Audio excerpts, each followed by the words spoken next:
Assalamualaikum warahmatullahi wabarakatuh. Perkenalkan, nama saya Indah Pratiwi, mahasiswi D3 Kebidanan Universitas Bengkulu. Saya di sini akan menjelaskan tentang mekanisme persalinan. Baiklah, mekanisme persalinan itu akan dibagi 7. Yang pertama adalah engagement, yang kedua adalah penurunan kepala, yang ketiga adalah fleksi, yang keempat adalah putaran pasti dalam, yang kelima adalah ekstensi, yang keenam adalah putaran pasti luar, yang ketujuh adalah eksklusi. Baiklah, yang pertama saya jelaskan. Engagement adalah masuknya kepala janin ke pintu atas panggul dengan posisi melintang atau serong. Nah, sutura sagittalis berada di antara simplicis atau promontorium. Nah, biasa kita sebut dengan synclistismus.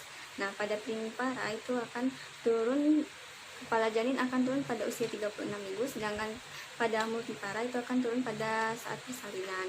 Selanjutnya, mekanisme yang kedua adalah penurunan kepala. Karena terjadinya his terus menerus dari kontraksi yang teratur, itu akan terjadi penurunan kepala.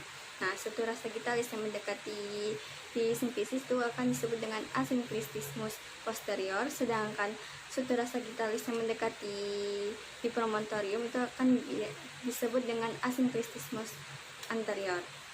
Nah, sehingga os parental belakang lebih tinggi daripada os parental depan. Nah, selanjutnya mekanisme yang ketiga adalah fleksi. Kenapa fleksi ini terjadi? Karena adanya tekanan pada fundus uteri dan kemudian adanya tahanan pada jalan lahir.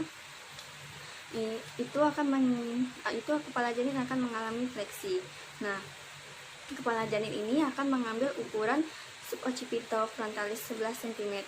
Karena terjadinya fleksi, itu akan mengambil suboccipitobirgmatica 9,5 cm. Nah, kemudian setelah melewati bidang sempit panggul atau spina ischiadica, terjadi penurunan yang terus turun. Lahir kepala janin yang berada di dasar simplicis. Kemudian terjadi putaran paksi dalam. Nah, putaran paksi dalam ini dapat dilihat ubun-ubun kecil berada di pinggir bawah simplicis. Nah, pada saat ini bidan sudah boleh melakukan persalinan saat terjadinya putaran paksi dalam. Ini tandanya adalah ubun-ubun kecil berada di pinggir bawah simplicis.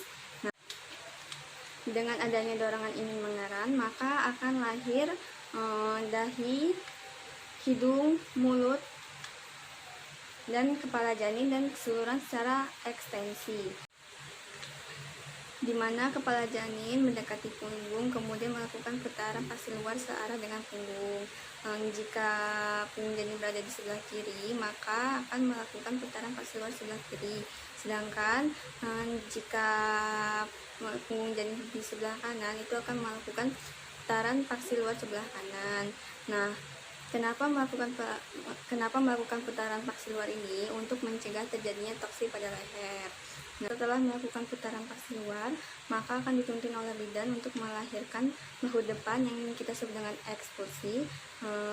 Kemudian menuntun bahu depan ke bawah, lahir, kemudian ke atas, melahirkan bahu belakang, kemudian ke atas melahirkan bahu belakang, kemudian melahirkan tangan, kaki, dan keseluruhan badan secara ekspulsi.